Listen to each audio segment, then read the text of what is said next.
Welcome to the Weapons and Warfare Series review of the Curtiss SB2C Helldiver, the U.S. Navy's World War II dive bomber. Picture this. It's 1943, and the U.S. Navy is locked in a brutal fight across the Pacific. A new warbird screams through the skies, diving at breakneck speeds to deliver devastating blows to Japanese forces. This is the Curtiss SB2C Helldiver, a carrier-borne scout dive bomber that overcame crashes, design flaws, and skepticism to become a World War II legend. In this video, we're diving deep into its rocky development, its critical role in the Pacific, and why it's one of the most fascinating aircraft of World War II. Stick around, hit that like button, and subscribe for more epic warbird stories. By 1938, the U.S. Navy knew their aging dive bombers couldn't keep up with the demands of modern warfare. They issued a call for a next-generation scout dive bomber that could do it all. Fly faster, carry heavier bombs, travel longer distances, and fit snugly on cramped aircraft carriers. The requirements were brutal: a folding-wing monoplane with retractable landing gear, de-icing equipment, armor plating, and the ability to fit two aircraft on a carrier's elevator at once. Oh, and it had to pack a punch with upgraded armament. From a pool of designs, the Navy picked two contenders: Brewster's SB2A1 and Curtiss's SB2C1. Both powered by the beefy 1,700 horsepower Wright R-2600 Cyclone 14-cylinder radial engine. Curtiss, already famous for planes like the P-40 Hawk, was ready to make history. But it wouldn't be easy. The Curtiss SB2C Helldiver took flight for the first time on December 18, 1940, but it was a rough debut. Designed with a short, stubby fuselage to meet carrier stowage needs, the prototype was plagued by problems. It was too heavy, the rear gun positions were poorly placed, and the dive brakes couldn't handle the plane's blistering dive speeds. Things got worse on February 9, 1941, when the prototype crashed during a test flight. Curtiss rebuilt it by May, but disaster struck again in December 1941, just weeks after Pearl Harbor, when wing and tail failures caused another crash. This left the team without a test aircraft at a critical moment. To fix these issues, Curtiss increased the wing area by nearly 10% to 422 square feet for better lift, redesigned the dive brakes, and added stronger structural components.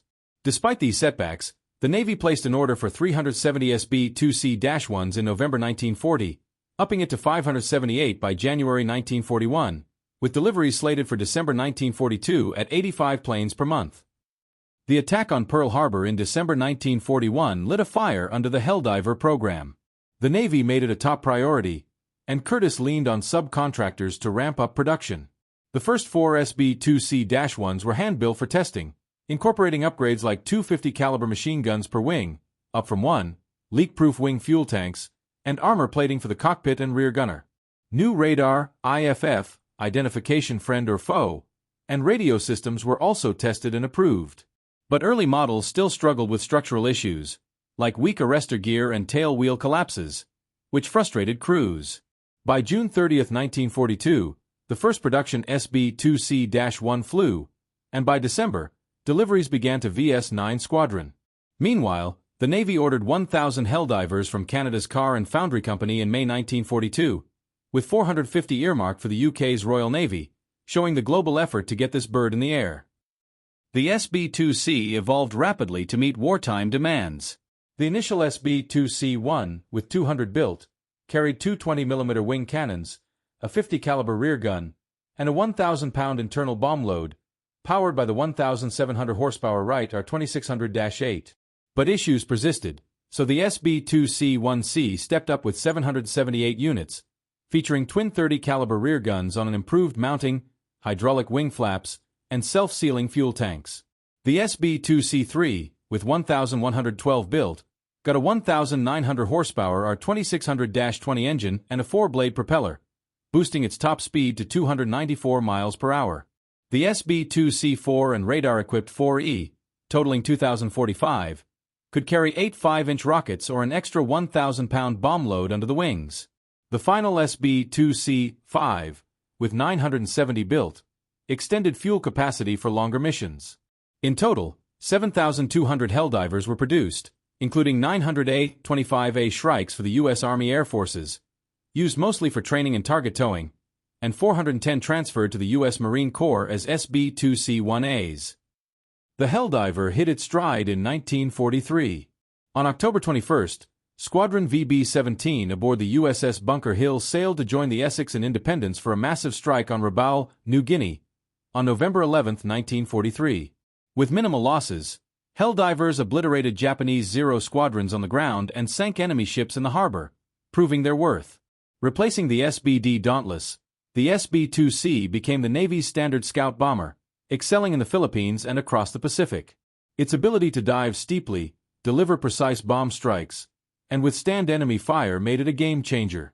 From 1943 to 1945, Helldivers flew countless missions, hammering Japanese airfields, ships, and fortifications, often under intense anti-aircraft fire. The Helldiver wasn't just a U.S. effort. Canada's Car and Foundry Company built 894 SBW1, 3, 4, and 5 variants, while Fairchild in Canada produced 300 SBF1, 3, and 4 models, mirroring Curtiss designs. Of the 450 Helldivers meant for the UK's Fleet Air Arm under Lend-Lease, only 26 reached them, and none saw combat, as the Pacific Theater demanded every available plane. The U.S. Army's 900 A-25A Shrike stayed in second-line roles, and 10 went to the Royal Australian Air Force for testing. This global collaboration highlights the massive effort to keep the Allies' war machine flying. The SB2C Helldiver wasn't flawless, but it was a workhorse that helped win the Pacific. 2 experimental versions, the XSB2C2 with twin floats and the XSB2C6 with a 2,100 horsepower R-2600-22 engine, were tested but never mass-produced. Post-war, later models like the SB2C5 served briefly before being phased out.